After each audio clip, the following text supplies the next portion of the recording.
যতগুলো নাম আছে, নামের অর্থটাই হলো কাজ। আঞ্জুমানে মফিদুল ইসলামের অর্থ কি সালাউদ্দিন সাহেব বলছেন, যে ব্যাখ্যা দিলেন কি নাম, কেউ এটা নিয়ে মাথা ঘামায় বলে মনে হয় না, সঙ্গে সঙ্গে মনে করে যে কাজ। এই নামটা ওই কাজের অর্থবাহক। এই শব্দটাই এটা নতুন অর্থ ধারণ করেছে, এই নামটা একটা নতুন অর্থ ধারণ করেছে। এরকম একটা নাম পাওয়া মুশকিল। এটা বহু দিক থেকে এটা অনন্য একটা প্রতিষ্ঠান, এটাই আমার বলার উদ্দেশ্য। যে আজকে এখানে আসতে পেরে আপনাদের সবাইকে দেখে, সেই জন্যই আমার কাছে এত উৎসাহিত বোধ করছি যে এরকম একটা প্রতিষ্ঠানের সঙ্গে আজকে প্রথম সাক্ষাৎ হলো এতদিনের পরে। বাংলাদেশে বহু প্রতিষ্ঠান আছে, স্বাভাবিক যে কোনো দেশে থাকে, বাংলাদেশেও আছে। বহু চেষ্টা হয়, কেউ বছর থেকে, কেউ 6 মাস থেকে, কেউ 10 বছর থেকে, নানা থেকে।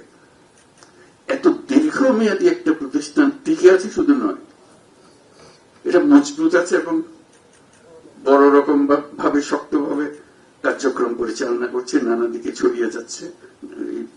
লাশ দাফন করার সঙ্গে সঙ্গে অন্যান্য কাজগুলো, যাদের এটিএমদের দিকে নজর দিচ্ছে।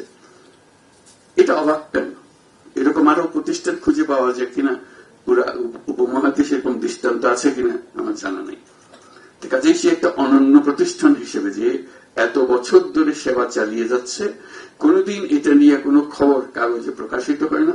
একমাত্র বলা হয় যে আঞ্জুমান মফিদুল ইসলাম লাশ দাফন করেছে, এই দুটো শব্দের সঙ্গে আমরা পরিচিত। তো আজকে আমরা গৌরব বোধ করি এরকম একটা প্রতিষ্ঠান, যে যারা চালিয়েছে, যারা এটা পেছনে সময় দিয়েছে, মেধা দিয়েছে, তাদের প্রতি আমরা কৃতজ্ঞ।